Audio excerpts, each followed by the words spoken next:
Students, आज हम अगला chapter from the diary of the jungle जो कि एनी फ्रैंक के द्वारा लिखा गया है हिंदी समरी पढ़ेंगे।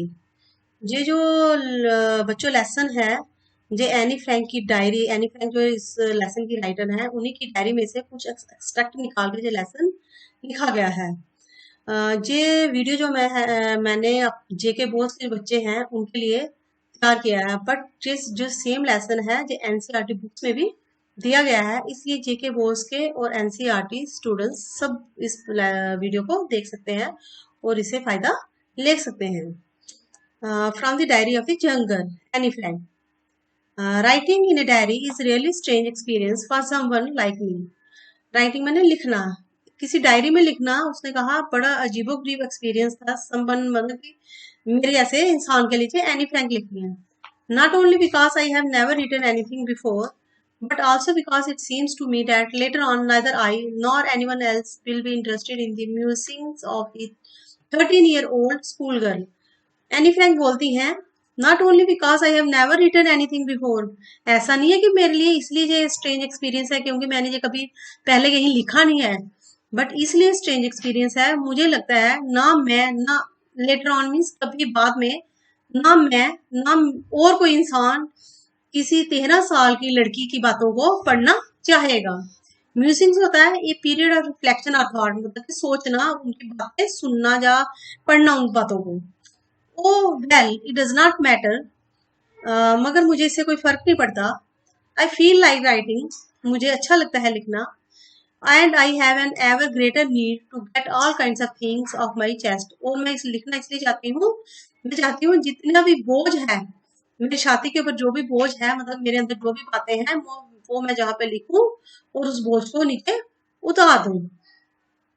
Paper has more patience than people.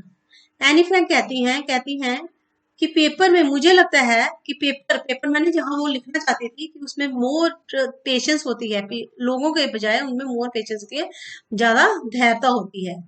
I thought of this saying on one of those days when I was feeling in a little depressed and I was sitting at home with my chin in my hands.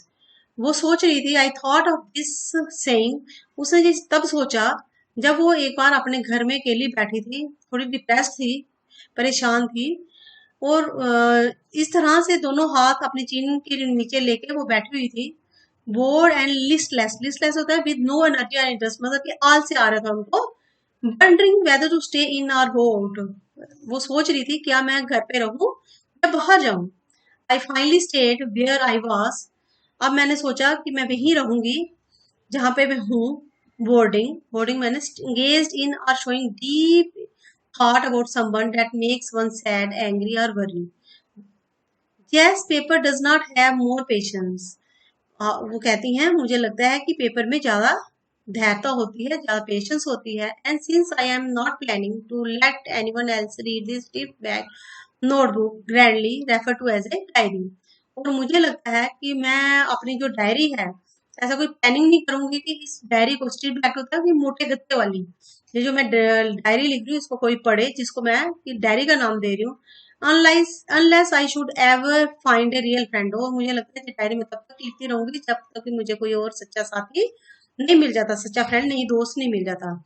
It probably would not make me bit a difference, मेरे लिए कोई इतनी बातें मायने नहीं रखती है। No I am back to the point that promoted, promoted होता है प्रवोक, मैंने किसी को बढ़ावा देना। अब मैं उस बात के ऊपर आती हूँ, me to keep a diary in first place I do not have a friend. अब मैं डायरी इसलिए लिखना चाहती थी क्योंकि मेरा कोई भी दोस्त नहीं था। Let me put it more clearly, since no one will believe that a 13-year-old girl is completely alone in this world. अब मैं एक बात और यहाँ पे क्लियर करना चाहती हूँ, ये एनी फ्रैंक बोल रही है जो राइटर है यहाँ की लेसन की। सिंस नो वन बिलीव, कोई भी बिलीव नहीं करेगा, कोई भी विश्वास नहीं करेगा कि जो 13 साल की लड़की है वो इस दुनिया में बिल्कुल अकेली होगी, मगर ऐसा था भी नहीं। एंड आई एम नॉट, मैं अकेली नहीं थी इस दुनिया में। आई हैव लविंग पेरेंट्स, मेरे बड़े प्यार करने वाले माता पिता थे, और मेरी एक बहन थी 16 साल की, 16-year-old सिस्टर, और मेरी एक 16 साल की बड़ी बहन थी। And there are about 30 people I can call friends, और मेरे आसपास कम से कम 30 लोग थे जिनको मैं अपना फ्रेंड्स बोल सकती थी। I have a family, loving aunts and a good time. मेरी एक अच्छी फैमिली थी, प्यार करने वाली आंटियां थी और मेरा टाइम बड़ा अच्छा गुजरता था। No, on the surface I seem to have everything except my one true friend. ऐसा तो मेरे देखने में मेरे पास सब कुछ था, मगर मेरे पास एक ही अच्छी चीज नहीं थी, जो कि मेरी एक अच्छी दोस्त नहीं थी। All I think about when I am with friends is having a good time. मुझे लगता है जब मैं अपने फ्रेंड्स के साथ होती थी तो मेरा अच्छा टाइम गुजरता था। I cannot bring myself to talk about anything but ordinary everyday things. मैं अपनी फ्रेंड्स के साथ सब चीजें डिस्कस कर सकती थी, ऐसी जो भी ऑर्डनरी एवरीडे थिंग्स होती थी, उन सब चीजों को, जो रोजमर्रा की चीज बातें होती थी, वो सभी उनके साथ डिस्कस करती थी। We do not seem to be able to get any closer, and that's the problem. But मैं उनके साथ अपनी बहुत क्लोजर जो चीजें होती थी, अपने दिल की जो बात होती थी, वो उनके साथ शेयर नहीं कर पाती थी। Maybe it's my fault that we do not confide. हो सकता है कि मेरा कोई फॉल्ट था कि मैं उनके साथ बाहर की सब बातें कर सकती थी, मगर अपने दिल की कोई बात नहीं कर सकती। कन्फाइंड होता है to tell personal things privately to a person that one trust. कि हम वो बात किसी को बोल सकते हैं, अपनी प्राइवेट की कोई भी बात जिस पे हम ट्रस्ट कर सकते हैं in each other.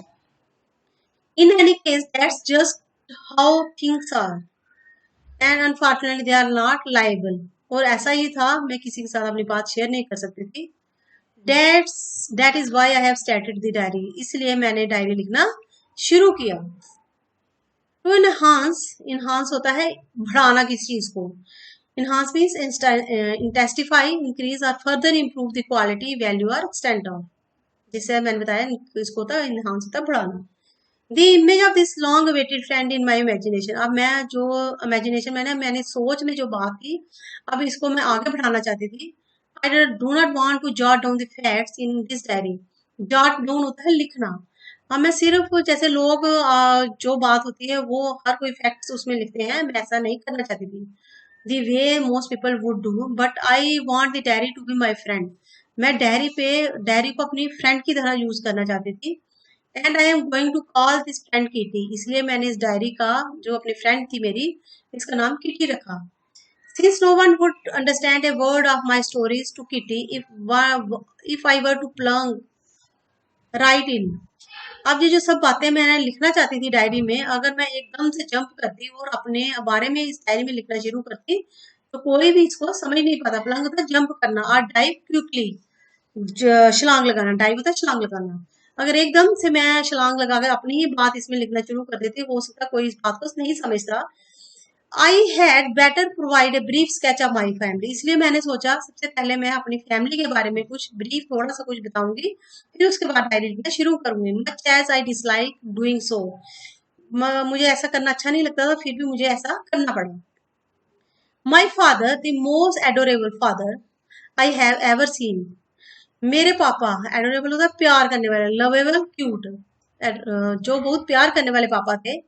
I had ever seen, मैंने कभी भी इतने प्यार करने वाले पापा नहीं देखे किसी के। Did not marry my mother until he was 66। उनकी शादी तब तक नहीं हुई जब तक कि उनकी जो उम्र थी 36 साल नहीं होगी।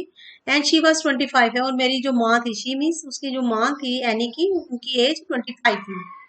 माई sister Margot was born in Frankfurt in Germany in 1926। जो मेरी सिस्टर थी बड़ी वाली, जिसका जन्म फ्रैंकफर्ट जो कि जर्मनी में था, 1926 में हुई थी, तो जन्म हुआ था।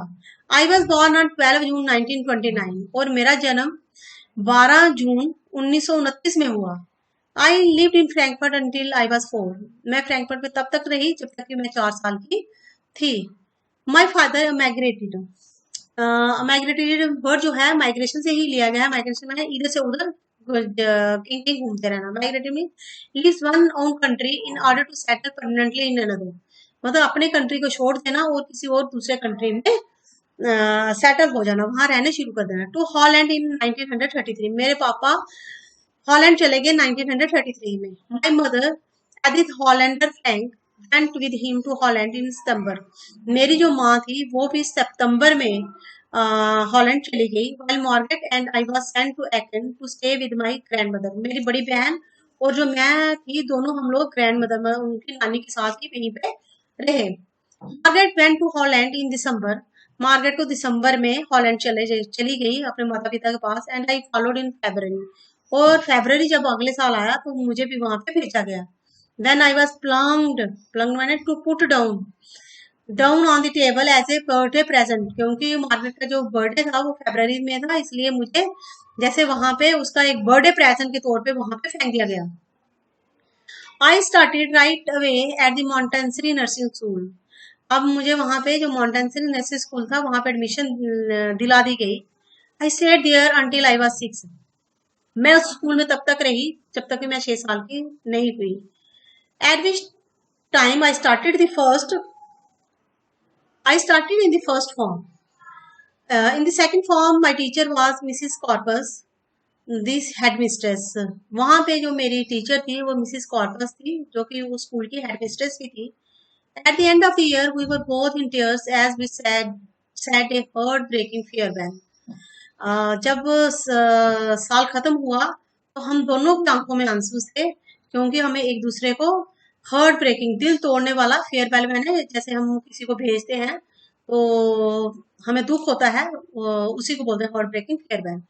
Farewell an act of parting और ऑफ मेकिंग समवन डिपार्चर, जब किसी को भेजना होता है, रुखसत करना होता है, तो हम उसको फेयरवेल देते हैं, farewell party. In the summer of 1941, grandma fell ill and I had to have an operation. So my birthday passed with a little celebration. 1941 गर्मियों का समय था जब मेरी नानी बीमार पड़ गई, and I had to have an operation, और उनका ऑपरेशन करवाना पड़ा, इसलिए जो मेरा बर्थडे था वो छोटी सी सेलिब्रेशन के साथ ही खत्म हो गया। ग्रैंडमा डाइड इन जनवरी 1942। जो मेरी नानी थी वो 1942 में उनकी डेथ हो गई। No one knows how often I think of her and still love her.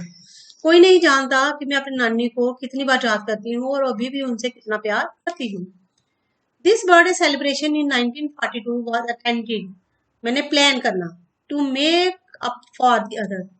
अब मेरा जो बर्थडे सेलिब्रेशन था वो इस तरह से प्लान किया गया कि पिछले साल का भी जो हर्जाना था वो भी साल पूरा हो जाए, क्योंकि पिछले साल मेरा बर्थडे नहीं मनाया क्योंकि मेरी नानी जो थी बीमार थी और उनका ऑपरेशन था। And grandma's candle was lit along with the rest, और जो ग्रैंडमा के नाम की जो मोमबत्ती है बाकियों के साथ वहां पे जला दी जाए। The four of us are still doing well। हम जो 4 लोग थे, मेरे पापा, मम्मा और मैं, हम लोग अच्छी तरह से रह रहे थे। And that brings me to the present day of, और इस तरह से आज का जो दिन है, जिस दिन एनी फ्रैंक जो राइटर हैं उन्होंने डायरी लिखना शुरू किया 20 जून 1942। And the Solomon characterized by the deep sincerity dedication of my diary। मतलब वो कह रही है कि मैं कमिटमेंट करूंगी कि मैं अच्छी तरह से इस डायरी को लिख पाऊं। अब वो अपनी डायरी के बीच में लिख रही हैं, डियरेस्ट किटी, उनकी डायरी का नाम था Kitty. Our entire class is quaking in its boots. जो हमारी पूरी क्लास है, क्वैकिंग था शेक और ट्रेम्बल इन इट्स बूट्स, मतलब कि उनके जो पाँव थे वो थिरक रहे थे नीचे। The reason, of course, is the forthcoming meeting in which the teachers decide who will move up to the next form and who will kept back। इन सब चीजों का रीजन ये था कि सब बच्चे डर इसलिए रहे थे क्योंकि जो मीटिंग थी जो आगे होने वाली थी, जिसमें कि टीचर डिसाइड करने वाले थे कि कौन अगली क्लास में जाएगा और कौन किसको पिछली क्लास में, एंड वो विल बी केप्ट बैक, और किसको पिछली क्लास में रख लिया जाएगा। Half the class is making bets. आधी क्लास को बेट्स लगाने लगी, शर्तें लगाने लगी। G and I laugh ourselves silly at the 2 boys behind us। GN उनकी फ्रेंड होंगी एनी फ्रैंक की, और उसने कहा आई, मैं हम दोनों हंस रहे थे 2 लड़कों के ऊपर जो कि हमारे पीछे बैठे थे। C and the Jacks who have staked होता है बेट लगाना, their entire holiday savings on their bet। उन्होंने जो उनकी पूरी हॉलीडे सेविंग्स थी, जो उनको घर से पैसे मिले थे उन्होंने सेव किए थे, उस बेट के ऊपर लगा रहे थे। From morning to night it's you are going to pass, no I am not. सुबह से रात हो गई, सब लोग यही डिस्कस कर रहे थे, कह रहे तुम पास हो जाओगे, मैं नहीं पास होऊंगा। यस यू आर, वो दूसरा कहता है नहीं तुम पास हो जाओगे, मैं पास नहीं होऊंगा। Even G is pleading, even की जो उनकी फ्रेंड थी, प्लीडिंग मैंने to make an emotional appeal, वो भी में उनको भी थोड़ा प्रॉब्लम हो रही थी, वो भी कह रही थी नहीं मेरे साथ भी ऐसा हो सकता है। ग्लैंसेस टेक ए ब्रीफ और हॉरिफाइड लुक, उसका भी जो लुक्स थी वो भी हॉरिफाइड हो गई, डर की थी। एंड माई एंग्री आउटबर्स्ट, और जो मेरी आउटबर्स्ट थी, मैं एकदम से मतलब कि मेरे जो रिएक्शंस हो रहे थे, sudden release of strong emotion can not काम देम डाउन। और जो मैं उसके ऊपर गुस्सा कर रही थी, आउटबर्स्ट मैंने गुस्सा करना वो शांत नहीं कर पा रही थी। If you ask me, there are so many dummies. अगर मैं बोलूं कि हमारी क्लास में बहुत सारे डम्मीज हैं, dummies means an object designed to resemble and serve as a substitute for the real honour. वो डम्मीज वो होते हैं जो हम किसी की जगह यूज करते हैं, जस्ट लाइक आप स्टैचूज देखते हो बाजार में, उन्हीं को बोलते हैं। दैट अबाउट, मुझे अपनी क्लास के बच्चे अब डम्मीज ही लग रहे थे। That about A quarter of the class should be kept back.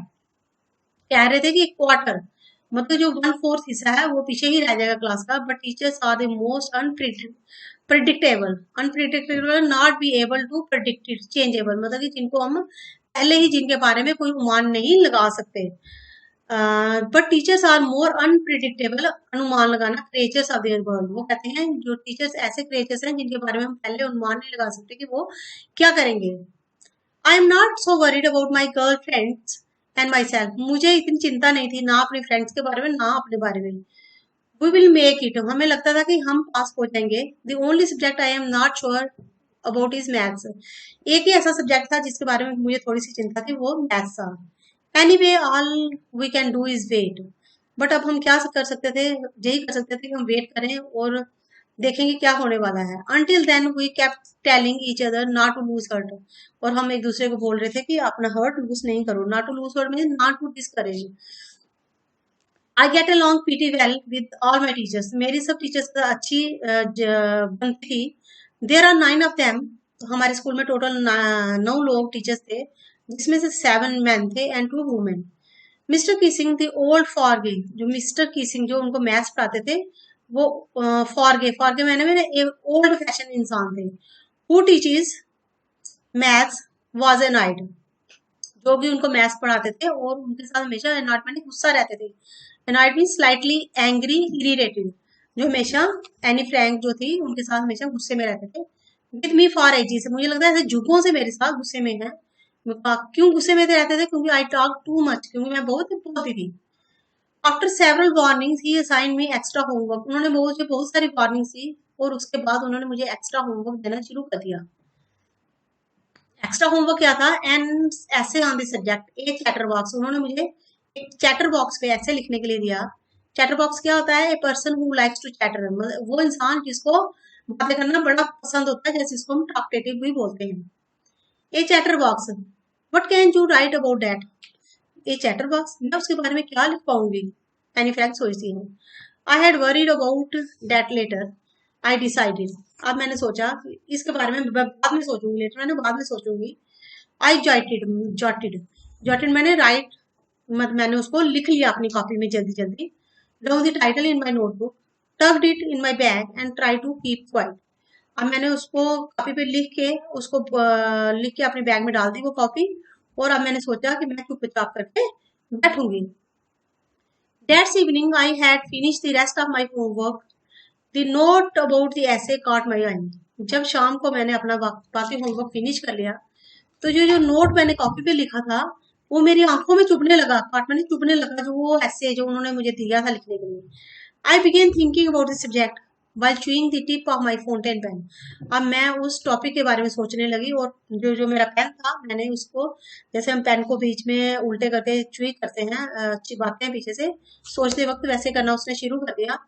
Any would could ramble, ramble होता है टू टॉक और to write at the length he be confused और वे, मतलब कि वो चाहता, रैम्बल होता है कि कुछ लिखना हौश पौश तरीके से कुछ लिखना, मतलब जैसे किसी को कुछ समझ ना आया। अब उसने, एनी फ्रैंक ने सोचा कि मैं कुछ ऐसा लिखूं, इस तरह से लिखूंगी सर को समझ नहीं आएगा। And leave big spaces between the words, और उसने सोचा कि अब मैं जो वर्ड्स लिखूंगी उनके बीच में ज्यादा ज्यादा स्पेस छोड़ के लिखूंगी। But the trick was to come up with convincing arguments to prove the necessity of talking. But उसने ये भी सोचा कि मैं इसके साथ ही जो आर्गुमेंट्स लिखूंगी उन पे कन्विंस करूंगी सर को कि जो बातें करना है वो कितना जरूरी है। I thought and suddenly I had an idea. मैंने सोचा और मेरे दिमाग में एक आइडिया आया। आई रोड द 3 पेजेस, इस तरह से मैंने 3 पेजेस उस ऐसे के ऊपर, उस टॉपिक के ऊपर लिख लिए। Mister Keesing has assigned me and was satisfied. Mister Keesing जिसने मुझे ये असाइनमेंट दिया था, वो जब उन्होंने पढ़ा तो वो सेटिस्फाइड हो गए। I argue that talking students day, मैंने आर्ग्यू किया था, उसमें लिखा था कि जो लिखना है कि स्टूडेंट्स की ये क्वालिटी है, जो जो बोलना है स्टूडेंट्स की क्वालिटी है, and that I would do my best to keep it under control, और मैंने ये भी नीचे लिखा कि अब मैं कोशिश करूंगी मैं इसको कंट्रोल में रखूं, but that I would never be able to cure myself of the habit since my mother talked as much as I did. अब बट मैं इसको इतना क्योर नहीं कर पाऊंगी, इसको ठीक नहीं कर पाऊंगी, क्योंकि ये मेरी हैबिट जो है ये मुझे मेरी माँ से मिली है, क्योंकि मेरी माँ भी इतना ही बोलती थी, if not more, and that's there not much you can do about inherited traits. Inherited होता है अपने माँ बाप से मिली हुई कोई, अपने इंसेस्टर से, मैंने अपने पूर्वजों से मिली कोई चीज। वो कहती है कि मैं कोशिश करूंगी कि मैं चुप रहूं, बट मैं इसको ज्यादा क्योर नहीं कर पाऊंगी, ठीक नहीं कर पाऊंगी, क्योंकि ये मुझे जो हैबिट है अपनी मम्मी से मिली है, जो कि वो भी इतना ही बोलती थी जैसे कि मैं बोलती हूँ। इनहर्टेड आपको बता दिया बच्चों, जो अपने पेरेंट्स से मिली हुई चीज होती है, इंसेस्टर से, पूर्वजों से मिली हुई चीजें होती हैं। Mister Keesing has a good laugh at my arguments, mister Keesing ने जब ये चीज पढ़ी तो वो हंसने लगे, but when I proceeds to talk my way through the next lesson he assigned me second ऐसे। जब वो उन्होंने अगला अगला लेसन फिर से पढ़ाना शुरू किया, प्रोसीड मैंने to begin a course of action, अगला काम शुरू किया, तो उन्होंने मेरे से फिर से एक नया ऐसे लिखने के लिए दे दिया। This time it was supposed to be an incorrigible chatterbox. Incorrigible होता है नॉट एबल टू चेंज, जिसको हम चेंज नहीं कर सकते। अब उन्होंने इस टॉपिक पे मुझे ऐसे लिखने के लिए दिया। I handed it in and mister Keesing had nothing to complain about for 2 whole lessons. अब मिस्टर किसिंग ने मुझे जो ऐसे लिखने के लिए दिया था, अब उन्होंने 2 लेसन और आगे पढ़ा लिए, अब उन्होंने कोई भी कंप्लेन नहीं की। However, during the third lesson, जैसे थर्ड लेसन आया, I had finally had enough. Annie Frank as punishment for talking in the class. अब उन्होंने फिर से पनिशमेंट देने के, कि मैं ज्यादा बोलती थी क्लास में, उन्होंने मुझे एक और ऐसे लिखने के लिए दिया जिसका टाइटल था क्वैंक क्वैंक क्वैंक सेड मिस्ट्रेस चैटरबॉक्स। ये जो उन्होंने मुझे ऐसे लिखने के लिए दिया, मिस्ट्रेस होता है जैसे आपके घर का कोई बड़े लेडी होती है उसको हम मिस्ट्रेस बोलते हैं, जैसे हम हेड मिस्ट्रेस बोलते हैं स्कूल के प्रिंसिपल को। तो उन्होंने आप मुझे ये टॉपिक लिखने के दिया, क्वैंक क्वैंक क्वैंक सेड मिस्ट्रेस चैटरबॉक्स। चैटरबॉक्स आ गई, आपको पता है जो ज्यादा बोलता है उसको चैटरबॉक्स बोलते हैं। क्लास रोड मैंने हंसने लगी, पूरी क्लास के बच्चे मुझ पर हंसने लगे। I had to laugh too, मुझे भी हंसी आ गई। Though I had never exhausted completely exhausted, completely used up my ingenuity, the quality of being clever, original and inventive। अब मैं जो थी पूरी तरह से एग्जॉस्ट, जैसे मुझे लगा सपना जैसे पूरा। और on the topic of the chatterbox, बार बार मुझे इसी बात टॉपिक के ऊपर लिखने के लिए दिया जाता था। अब मेरी जो एनर्जी थी मेरे अंदर की वो भी खत्म हो चुकी थी एक भी टॉपिक पे लिखने से पर बार बार। It was time to come up with something else, something original. अब मैं चाहती थी इस बार कुछ अलग से दूं, समथिंग ओरिजिनल, कुछ ऐसा कि जिससे कि मुझे फिर से पनिशमेंट नहीं मिली। My friend Sanne who is good at poetry, मेरी एक फ्रेंड थी मेरी क्लास में जिसका नाम सैनी था, जो कि पोइट्री में बड़ी अच्छी थी। ऑफर टू हेल्प मी, उसने बोला कि मैं इस बार तुम्हारी हेल्प करूंगी। Write the essay from beginning to end in, वो चाहती थी कि अब मैं जो ऐसे है पूरा उसको एक वर्स में लिखूं। वर्स मैंने पोइम होता है verse, writing arrange with a metrical rhythm typically have a rhyme. Rhyme मैंने जो पोइट्री की लैंग्वेज में बोलते हैं हम इसको, ठीक है। एंड आई जम्प फॉर जाए, और मैं इस तरह से खुशी के मारे जंप किया मैंने। Mr. Kissing was trying to play a joke on me with this ridiculous subject. I had make sure the joke was on him. Mister Keesing भी बड़े खुश थे, उनको लगा था कि शायद ये जो उन्होंने मुझे सब्जेक्ट दिया है, मैं उसको देख के वो बड़े खुश थे। बट मैं इस बार चाहती थी कि ये जो उन्होंने मुझे सब्जेक्ट दिया उन्हीं के ऊपर एक जोक बन जाए।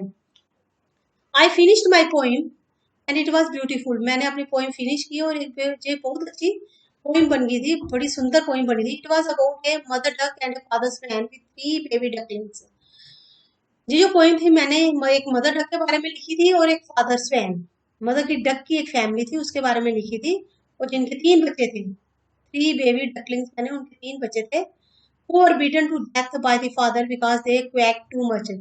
जो कि जो 3 बच्चे थे उनके पापा ने उनको क्या कर दिया, मार दिया। बीटन टू डेथ मैंने उनको मार दिया।